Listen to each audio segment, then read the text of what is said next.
Amravati Walgaon railway bridge पर जानलेवा गड्ढे हो गए हैं। इन गड्ढों की वजह से हादसों का खतरा बढ़ गया है, इसलिए नागरिकों ने गड्ढों को भरने की मांग की है। अमरावती जिले के वलगांव में रेलवे ब्रिज पर गड्ढे हैं। इन गड्ढों के कारण कई दुपहिया वाहन चालक और चार पहिया वाहन चालकों को यहां से गुजरते समय मुश्किलें होती है।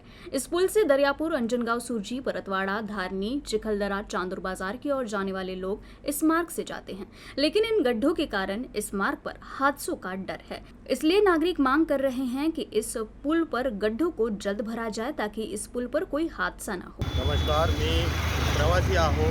गेल्या 15 ते 20 दिवसापासून सतत पाणी चालू आहे आणि एक फुटाचे गड्डे या वडगाव उडान पुलावर आहे आणि भरपूर प्रमाणात लोक इथे त्या पाणी साचल्यामुळे लक्ष राहत नाही। लोक त्या खड्ड्यातून गाडी नेतात आणि पडतात। अशा वेळेस कम से कम 10 ते 15 ॲक्सिडेंट इथे झालेले आहेत।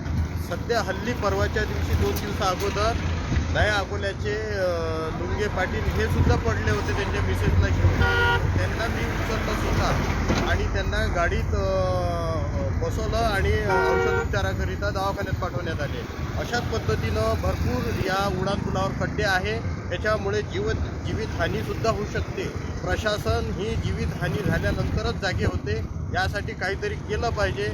मला असं वाटते प्रशासनाला कधी जाग येईल की अशा परिस्थितीमध्ये 1.5 फुटाचे गड्डे या उड्डाणपुलावर आहे, 1 फुटाचे गड्डे आहे आणि ते वन साईड टू व्हीलरच्या रोडनी आहे। त्यांनी सर्वात जास्त साधारण व्यक्ती जो गरीबातला गरीब आहे, तो कामगार आहे, तो डबल सीट किंवा सिंगल सीट जातो, अशा वेळेस तो पडतो आणि मागून येणारी गाडी हे त्याला ठोकून देते। म्हणजे हे किती सहन करायचं। साधारण आपले जे लोक आहे हे याला बळी पडतात आणि अशा परिस्थितीत जर प्रशासन झोपलं असेल, हायवे रोड आहे, अमरावती, परतवाडा, दर्यापूर, चांदूर बाजार निघणारा रोड आहे हा। अशा परिस्थितीमध्ये जर या उड्डाणपुलाची अशी अवस्था आहे तर पुढे चालून काय होणार आहे?